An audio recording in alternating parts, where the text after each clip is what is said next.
également à parler, c'est justement la tolérance, l'écoute, le dialogue, la reconnaissance du droit de l'autre à l'existence. Et le développement d'une démocratie sans frontières et d'une citoyenneté sans frontières sont, à mon sens, les promesses d'un avenir meilleur pour le monde entier. Je tiens enfin à dire que Gide disait « Malheur au livre qui conclut ». Et le livre de M. Yegavian ne conclut pas. Il vous donne la possibilité de réfléchir à cette question épineuse pour certains, emblématique pour d'autres, la question des minorités d'Orient. Il donne des solutions dont il n'est pas l'inventeur, mais il a observé le paysage socio-politique autour de lui et celui où se trouvent les minorités, et il les a dégagées et nous les a servis dans la troisième et dernière partie de son livre. Donc son livre ne conclut pas, il a donc tout le bonheur de prospérer entre les mains des lecteurs, et c'est justement aux lecteurs de réfléchir à des possibilités de solutions à une question qui restera toujours posée, et tant mieux, parce que le jour où nous ne serons plus des peuples formés de minorités, nous serons comme précipités dans le grand moule du modèle unique et hégémonique. Un dernier mot, l'intégrité intellectuelle de M. Yegavian doit être saluée.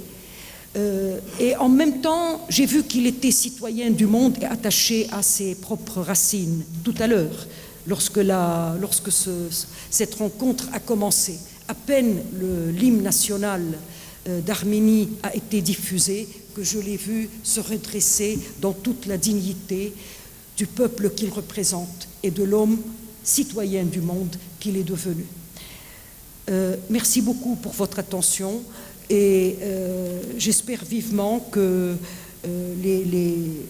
d'abord les minorités d'Orient, le livre de M. Yegavian, nous parviennent au Liban, parce qu'on ne le trouve pas, et les autres aussi, comme celui que j'ai évoqué tout à l'heure, la géopolitique d'Arménie, où il tient un discours adressé aux dirigeants, adressé au peuple, les invitant à sortir de cette...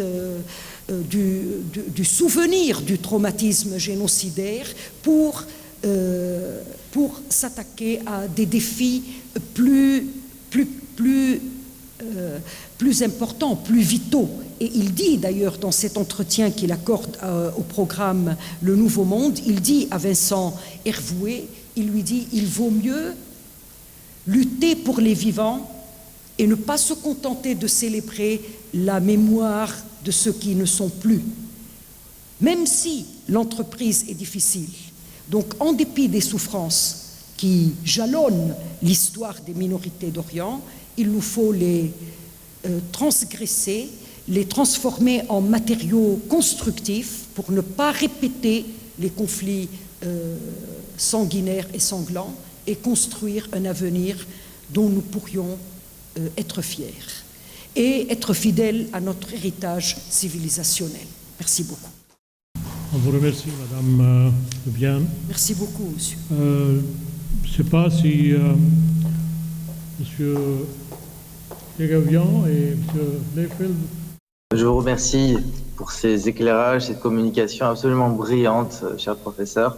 Malheureusement, le temps nous est imparti au professeur Fleffel et moi, nous devrons vous quitter d'ici moins de 10 minutes. Je retiendrai de votre communication notamment la question de la responsabilité des élites chrétiennes d'Orient, mais aussi des élites chrétiennes de la diaspora dans la reconfiguration de ce logiciel, dans ce nouvel agenda en cours d'élaboration. Vous avez très bien fait, chère madame, de souligner la notion de peur. La notion de peur, c'est exactement ce qui obstrue notre vision du réel. C'est ce qui permet justement aux élites captatrices d'une certaine rente de pouvoir monopoliser justement le pouvoir et au nom de leurs propres intérêts, leurs intérêts personnels, et au mépris de la citoyenneté. Donc, il est évident qu'il faut absolument mettre l'accent sur cette volonté, ce besoin d'assécher le terreau de la peur. Et je voudrais juste terminer sur le souci, le drame, la problématique actuelle de ces minorités d'Orient. c'est le double martyr. Le martyr du déracinement, c'est-à-dire d'être minorité, donc étranger dans leur propre terre, et le martyr, pour citer les propos du fameux philosophe Bassil Mouchir Aoun, le martyr de l'accusation injuste, le martyr de se retrouver accusé d'être une cinquième colonne au service de l'Occident impérialiste. Voilà, je vous remercie infiniment. Je cède la parole au professeur Fleifel qui clôturera, j'espère, cette brillante et historique conférence. Merci beaucoup Tigran, merci beaucoup chers collègues. Rula, j'ai été très ravi d'écouter toutes ces réflexions. Je salue ce qui a été dit et la chose à laquelle je suis le plus sensible, et notre collègue l'a bien souligné, cette chose qui concentre et résume l'élément principal pour lequel les communautés chrétiennes agissent en Orient, c'est la question de la citoyenneté.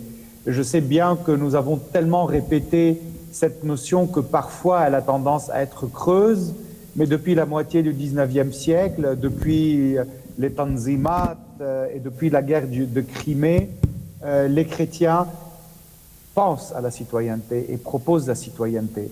Et je crois que c'est le combat majeur auquel nous devons tenir, un combat qui inclut la démocratie, qui inclut la diversité, qui inclut les droits de l'homme, la liberté de conscience, qui inclut la paix, qui inclut toutes ces choses.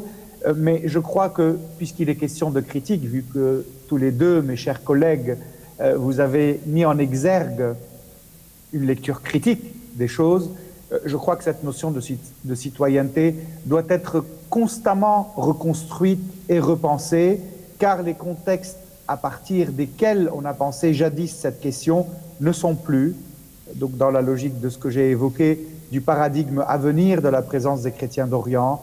Il faudra encore une fois repenser cette notion, mais surtout essayer davantage de la mettre en pratique dans un contexte qui est de plus en plus celui des renfermements idéologiques, celui des renfermements identitaires, celui de l'exclusion de l'autre et celui du fanatisme religieux.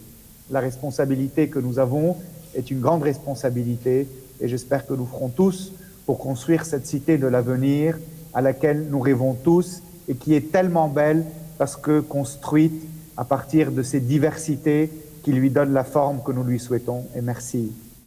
Je vous remercie. Bon, bien sûr, nous aspirons à la citoyenneté au Moyen-Orient, les minorités qu'on appelle minorités. Moi, je n'ai jamais eu ce pressentiment d'être minoritaire au Liban. J'espère que les mains tendues pourraient aboutir à créer un pont entre les différentes communautés. Et on demande aussi à la dichotomie macabre prévalente dans certains esprits qui divisent le globe terrestre ou bien le monde en terre de feu et terre de paix. Alors là, on pourrait sortir, quand on laisse tomber ces tendances, on pourrait aspirer à créer un Orient pour l'homme, un Orient de citoyenneté, un Orient de liberté. Je vous remercie énormément.